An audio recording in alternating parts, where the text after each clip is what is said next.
दीदी हम ना एको पहल रहे भतरा है टकला पे। दीदी हम ना एको पहल रहे भतरा है टकला पे। हुइनका नौकरी पर हो पापा खुश भइले, हुइनका नौकरी पर हो पापा खुश भइले। 5 मंजिला घरवा पे दीदी हम ना एको पहल रहे भतरा है टकला पे। दीदी हम ना एको पहल रहे भतरा है टकला पे। हुइनका नौकरी पर हो पापा खुश भइले, हुइनका नौकरी पर हो पापा खुश भइले। 5 मंजिला घरवा पे दीदी हम ना एको पहल रहे भतरा है टकला पे। दीदी हम ना एको पहल रहे, एको पहल रहे। दीदी हम ना भतरा है टकला पे, टकला।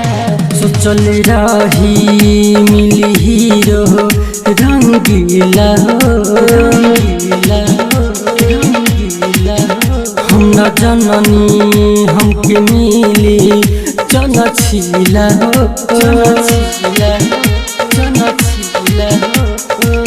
फुट गइल बा करम हमारो गे दीदी हमारो, गे दीदी हमारो।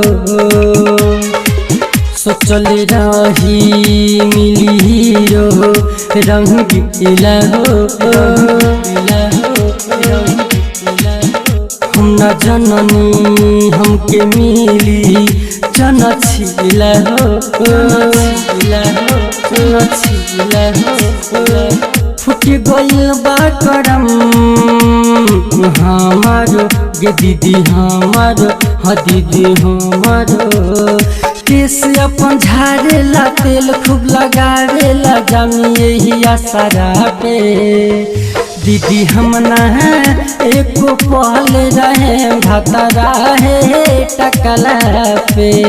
दीदी हम ना एको पहल रहे भतरा है टकला पे। दीदी हम ना एको पहल रहे, एको पहल रहे। दीदी हम ना भतरा है टकला पे, टकला। सुमाई गे भेज पापा के घर बुला लेगे, दुनिया लूटे से पहले हमें बचा लेगे, हमें बचा लेगे, हमें बचा लेगे। बबलू चंदन से तू जाके बता देगे, तू बता देगे, हाँ बता देगे।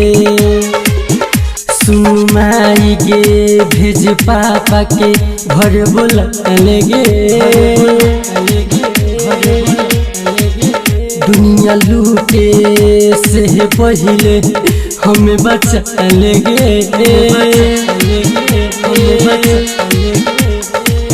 बाबू तीज सभी से जाके तू बता देगे, तू बता देगे, हाँ बता देगे। राजा अभिनाश पनखे विश्वास राइटर रंजन के नखरा पे। दीदी हम ना एको पहल रहे भतरा है टकला पे। दीदी हम ना एको पहल रहे भतरा है टकला पे, टकला पे। SK recording studio Delhi Chhatarpur. Mobile number 99 10 27 77 39।